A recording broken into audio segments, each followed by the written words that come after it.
Juvenile Justice Committee last session. And then next to him, we have Lynn Wilkerson, who is an attorney, who was general counsel and is now chief probation officer in Bexar County. She's been involved in so many committees, it's hard to pick out which one is probably the most important. And finally, to her left is Lauren Rose. Lauren is with Texans Care for Children, which is a state organization. She's been very, very active in the Raise the Age campaign. So real quickly, welcome everybody, and then we'll get into the meat of what the topic is.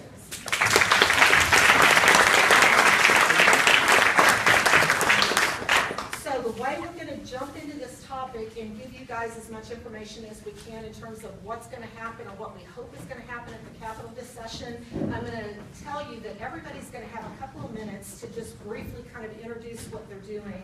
And then what we'll do is we'll go into a Q&A where I'm going to ask the panel members questions regarding this topic. That should last about 20 minutes.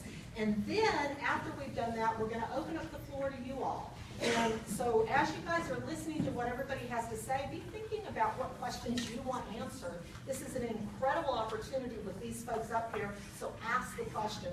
And then finally, at the end, we'll wrap it up in terms of trying to figure out where are we and where are we headed in regard to Raise the Age. So, having said that, just about 2 minutes, Mary, if you'd start off and tell us a little bit about the background on Raise the Age, a brief description of the issue and efforts that have been made to pass it.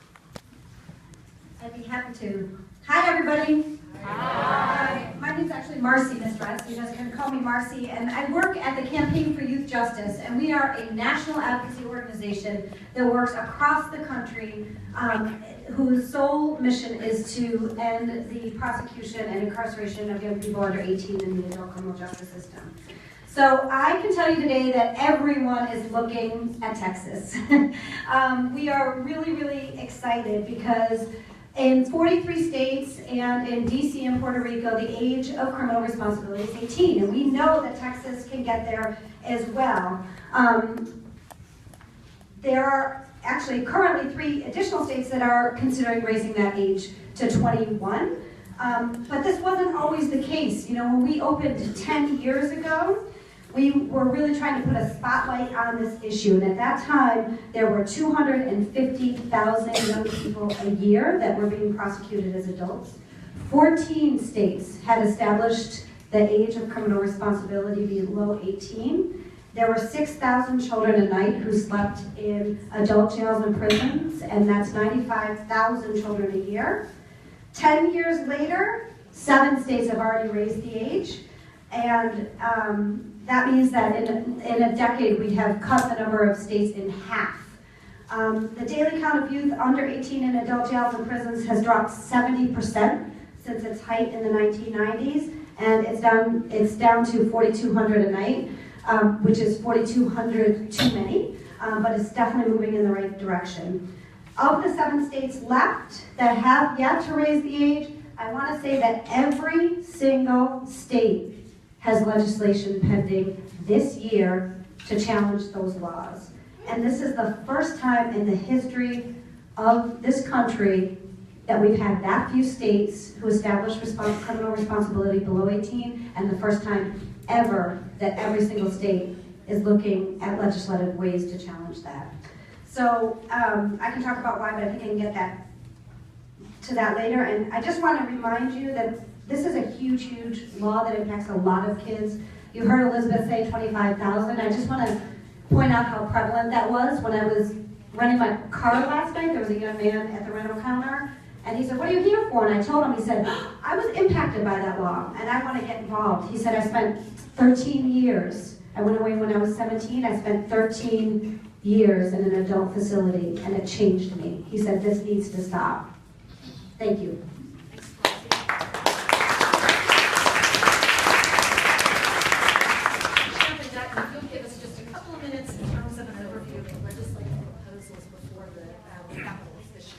Well, thank you. Good morning to you all.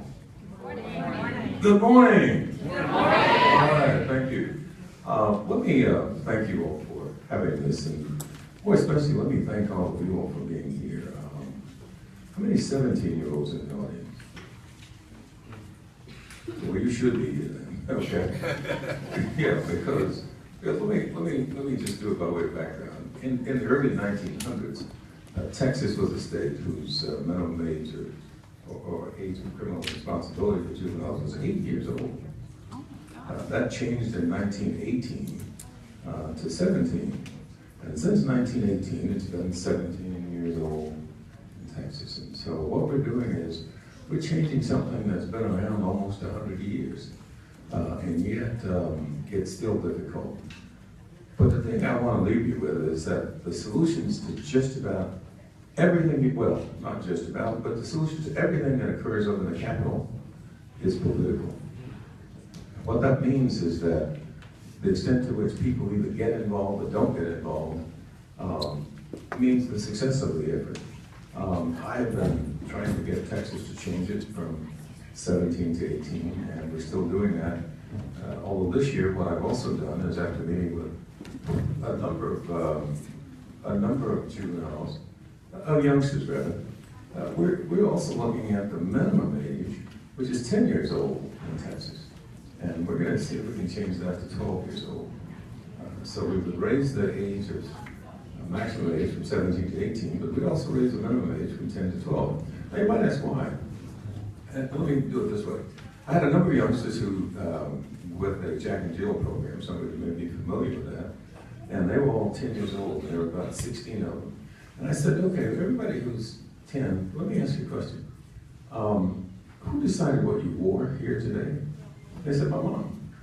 I said, who decided what you ate today? They said, my mom. I said, who even decided that you were even coming here today? They said, my mom. I said, but you know, even at that, Texas can still hold you criminally responsible for certain conduct. And yet, we have this outfit, and when we're talking about raising age, what struck me is they do have another bill on raising age in Texas over at the legislature. And it's to raise the age at which you can smoke to 21. And so, yet at the same time, the legislature doesn't recognize that if you don't have enough in the way of all of the brain matter that it takes to decide whether to smoke, but yet we can hold you criminally responsible at 17 as an adult, that doesn't make sense to me. And I guess with that, I will close and say sometimes the legislature does things that doesn't make sense. And the only way to change that is for you all to get involved and to stay involved.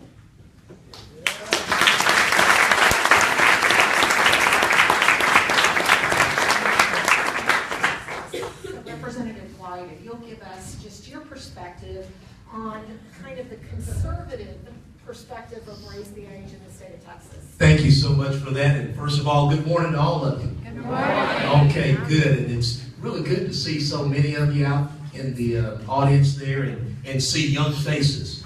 I think over in the, I'm talking about you, bro, but I think over in the Capitol, I see more, gray beards and gray heads. So it's good to see youth and people full of energy to get out here and help us get these things done. Just real quick, I don't know if this is, a conservative perspective or a liberal perspective, but when I get these types of ideas, and I think we need to look at this across the board when we tackle tough issues and even simple issues.